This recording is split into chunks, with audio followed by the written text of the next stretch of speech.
And then Rasulullah ﷺ opening the call or initiating the call to regional leaders, to kings, rulers of cities and major regions, including the major powers of the day, inviting them to Islam.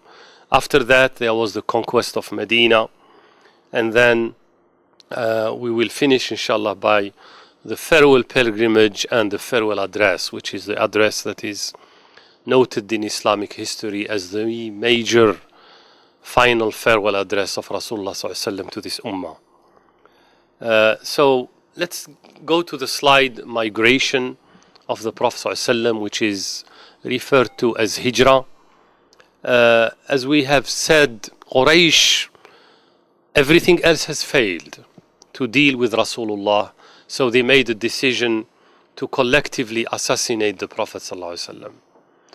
They said if one tribe only, or one family, Abu Jahl or Abu Lahab or his family, took the lead to assassinate the Prophet, then the family of Rasulullah ﷺ would respond, eye for an eye.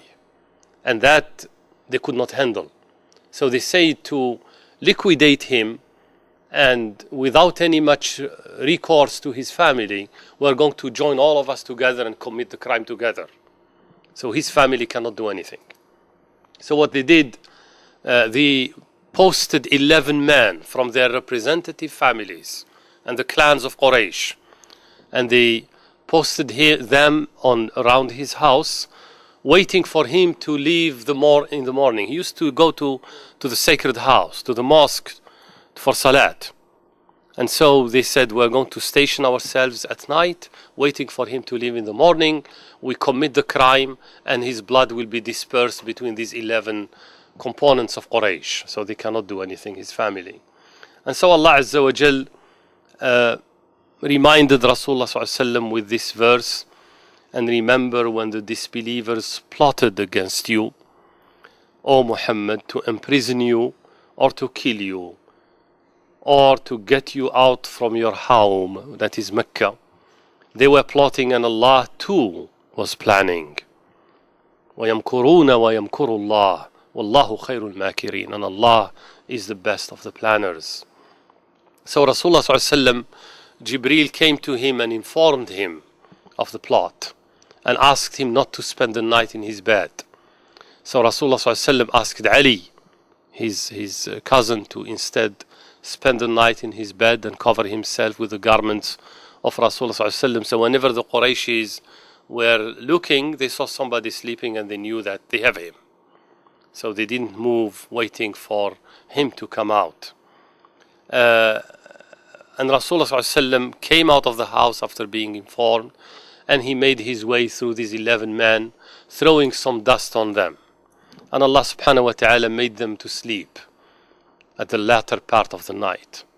And he walked out and he read this verse from Surah Yasin, وَجَعَلْنَا مِنْ بَيْنِ أَيْدِيهِمْ سُدًّا وَمِنْ خَلْفِهِمْ سُدًّا. That is, we have put a barrier before them and a barrier behind them, and we have covered them up so they cannot see. This is the verse from Surah Yasin. And so Rasulullah ﷺ left his house unharmed, and he proceeded directly to the house of his close friend Abu Bakr radiyallahu anhu. They already talked about Hijrah. Abu Bakr had made the preparations for Hijrah, but they were waiting for the permission to migrate. And so when the permission came, Rasulullah ﷺ went to the house of Abu Bakr, and both they proceeded southward. I underline this because the road to Medina is northward. Medina is northward, it's not southward. Mecca is in the south. But they proceeded southward to confuse the Qurayshis. They proceeded southward and they sought refuge in Ghari Thawr. This is a mountain of Thawr. They climbed it and they sought refuge in it. This was on the 14th year of prophethood. So 13 years have finished in Mecca. This is the beginning of the 14th year, which is later to be or to become the first of the Islamic calendar, the first year of the Islamic calendar, or the first year of Hijrah. When Quraysh realized that they have failed, they convened a meeting to plan on how to arrest him, how to pursue him, how to chase him out. And a price of 100 camels was set on the heads of Muhammad ﷺ and Abu Bakr radiallahu anhu. They sent searchers all over. They blocked the exits of the city. And then eventually one group of searchers reached the mountain of Thawr and reached this cave. And Abu Bakr saw them, saw their feet. And he said, Ya Rasulullah, if they just look down through this crevice, which is an opening in the rock, they would have seen us. They would find us. For Rasulullah ﷺ responded with the calm of the Prophet and said, Ya Aba Bakrin, ma ra'yuka fi ithnayni Allahu thalithuhuma. O Abu Bakr, what do you think about two, who a third is Allah? Which means they are two, but there is a third one with them. And that third is Allah the Powerful. And so you should not worry. We are protected. And so they spent 3 nights in that cave. And after 3 nights, apparently the intensity of the surge wind down. Quraysh gave up. They could not find them. There is no trace, no report, nothing. And look at the strategy of the Prophet ﷺ.